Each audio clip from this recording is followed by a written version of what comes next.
আসসালামু আলাইকুম। কেমন আছেন সবাই? দেশ এবং বিদেশে সবাইকে আমার সালাম। আসসালামু আলাইকুম। আজকে দেখাবো আমাদের দিনাজপুরের ভুট্টা চাষ। উত্তরবঙ্গের সবচেয়ে সুনামধন্য কৃষির জন্য সুনামধন্য হয়েছে আমাদের দিনাজপুর। আমাদের দিনাজপুরের 13টা উপজেলার মধ্যে আমরা হলাম কাহারোল উপজেলায়, কাহারোল থানায়। আমাদের দিনাজপুরে আগে এমন ভুট্টা চাষ হতো না। আমরা যখন ছোট ছিলাম, এখন প্রচুর ভুট্টা চাষ হচ্ছে। তার কারণ হলো আগে ধান চাষ করলে তেমন লাভ হয় না। খরচ টরচ কাজের লোকের টাকা টোকা দিয়ে সব কিছু হিসাব করে গৃহস্থের পকেটে কিছুই থাকে না। আর এখন ভুট্টা চাষটা দিন দিন বেড়ে যাচ্ছে। আমিও ভুট্টা কাটছি প্রায় 75 শতক জমির মতো।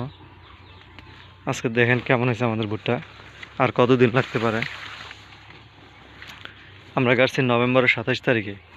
নভেম্বর, ডিসেম্বর, জানুয়ারি, ফেব্রুয়ারি, মার্চ। এই মার্চের 27 তারিখে প্রায় 5 মাস হয়ে যাবে। আর 2 মাস পরে উঠবে ইনশাআল্লাহ। 6 মাসের মাথায় ভুট্টা উঠে। এটা আমার ভুট্টা ক্ষেত। মাশাআল্লাহ, আল্লাহর রহমত অনেক সুন্দর হয়েছে গাছ। 3 জায়গায় আছে আমার 75 শতক জমি। এই দেখেন গাছের কোয়ালিটি। এইটা আমার ভাইয়ের আর এটা আমার গাছের কোয়ালিটি আলহামদুলিল্লাহ অনেক সুন্দর। শুধু একবার সার দিছি, গাড়ার পরে প্রথম সেচের পরে হালকা পানি দিয়ে একবার 20 কেজি করে ইউরিয়া দিছি বিঘা প্রতি।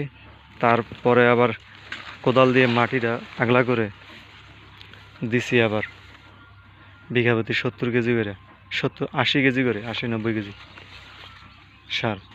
এখন আবার 8-10 দিন পর আবার দিব, ওইটা সেচ দিয়ে তারপর আবার সারটা দিব 60 কেজি করে বিঘায়।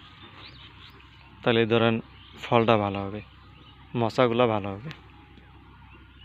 এখানে দেখেন ধানও গাছছে কিছু মানুষ।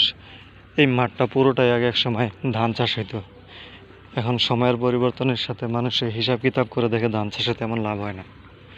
এই জন্য আস্তে আস্তে সবাই 2টা টাকা যেটাতে বেশি আসবে খরচ বাদ দিয়ে সেটাই চাষ করছে। সেই জন্য ওই হিসাব করে ভুট্টাটাই আবাদ হচ্ছে বেশি। দেখেন ভুট্টাটাই বেশি, ভুট্টা আর ভুট্টা। ওই যে ওইটা আমার ক্ষেত, পাশে নিয়ে যাব। ওখানে আছে একটা, ওই দক্ষিণ দিকে একটা। এই যে এটা আমার ক্ষেত, এটাও আমার ক্ষেত। এই যে এই ধানগুলো গাছছে মাত্র আজকেই। সর্ষা ফেলাইছিল, সর্ষা উঠায় নামেলা হয়ে গেছে ধানটা গাড়া। নামেলা হইলে ধানের যেটা সমস্যা হয় সেটা হয় পোকা ধরে, বেশি পোকা লাগে ধানে, কারেন্ট পোকার আক্রমণটা হয় বেশি।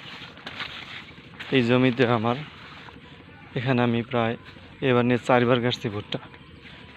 সামনে বার গাড়বো কিনা বলতে পারি না।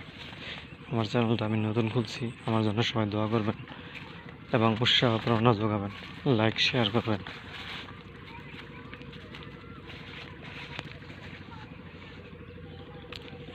আর 8 দিনের মধ্যে সার দেব, পানি দিয়ে সার দেব, সেটাই শেষ সার।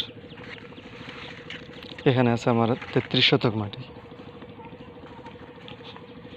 গাছের কোয়ালিটি মোটামুটি আলহামদুলিল্লাহ ভালো। শেষটা 8-10 দিনের মধ্যেই দিতে হবে, 1 সপ্তাহের ভিতরেই। সেচ দিয়ে সাথে সাথেই পানিটা সার দিতে হবে।